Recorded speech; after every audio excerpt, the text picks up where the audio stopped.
Hi everyone, welcome back with me, Miss Franz. Baiklah, pada pertemuan kali ini kita akan membahas mengenai kegunaan dari Table of Adjective Series. Oke, bisa dilihat di sini ya. Ini merupakan tabel yang bisa kalian gunakan ketika kalian ingin menerjemahkan sejumlah kata ke dalam bahasa Inggris. Nah, tabel ini berisi urutan kata sifat. Ya, di sini ada determiner, penentu, ada observation atau opini, ada size, ukuran, ada shape, bentuk, age, usia, color, warna, origin itu asal, material itu bahan pembuat, qualifier ini merupakan nilai tambah, dan terakhir adalah urutannya noun. Oke, di sini bisa kalian lihat ya penjelasan lebih lanjut bahwa determiner itu penentu apakah dia sebuah, seekor, seorang, beberapa, dan sebagainya. Lalu setelah itu ada yang namanya observation. Nah, observation ini adalah opini.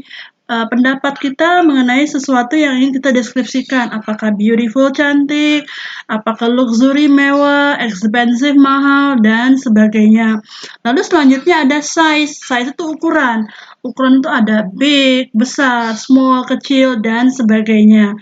Setelah size, kita mencari kata selanjutnya yang kita urutkan adalah shape atau bentuk. Bentuk di sini ada square, kotak, ada triangle, dan round, dan sebagainya. Lalu setelah kita bisa setelah bentuk ada yang namanya age atau usia. Usia ini ya kalian juga sudah tahu pasti ya, ada old, tua, new, baru, young, muda. Lalu setelah age ada yang namanya color. Nah, kalian sudah tahu dong pasti nama-nama color dalam bahasa Inggris ya. Betul, ada black, hitam, yellow, kuning, red, merah, dan sebagainya. Setelah color ada yang namanya origin. Apa sih origin itu? Origin itu adalah asal. Maksud di sini adalah asal dari mana benda itu berasal atau dari mana orang ini berasal. Contoh Indonesian, Malaysian, American, dan sebagainya. Setelah origin ada yang namanya material. Material ini merupakan bahan pembuat. Bisa wooden, kayu, bisa steel, baja, atau rubber, karet, dan sebagainya. Lalu ada qualifier. Nah, qualifier ini adalah merupakan nilai tambah. Maksudnya nilai tambah bagaimana? Bahwa kata yang mau kita gunakan, dia bukan merupakan bagian dari kolom-kolom kata sifat yang ada pada tabel. Contoh, tiramisu, basketball, football, dan sebagainya. Nah, setelah itu di urutan terakhir ada yang namanya noun atau kata benda. Sekarang bagaimana penerapannya dalam kalimat? Oke, let's have a look. Kita lihat sih contohnya. Wait ya, oke. Di sini sudah ada, saya buatkan dua buah contoh kalimat. Satu hal yang perlu kalian ingat, yaitu ketika kalian mau menerjemahkan, yang menjadi urut-urutan mana kata yang harus kalian terjemahkan terlebih dahulu itu merupakan patokannya mengacu pada tabel. Mana yang harus terjemahkan terlebih dahulu, bukan pada kata-kata yang ada dalam kalimat bahasa Indonesia. Karena jika kalian mengacu pada kata-kata yang ada dalam kalimat bahasa Indonesia ini, terjemahannya akan sangat ngawur, ya. Jadi, kita mulai contohnya ya.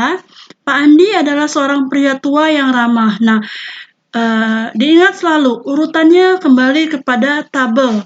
Di sini sudah saya urut-urutkan, ya, meskipun dalam kolom tabel ada 9 kolom, tetapi ketika menerjemahkan sesuaikan dengan kebutuhan, ya. Oke, di sini ada determiner sebuah, dia di urutan pertama, di urutan kedua ada ramah, opini, di urutan ketiga ada usia, tua, lalu ada yang namanya benda, rumah. Pria. Jadi terjemahannya adalah Mr. Andi is a friendly old man, ya. Bagaimana? Sudah mulai paham ya?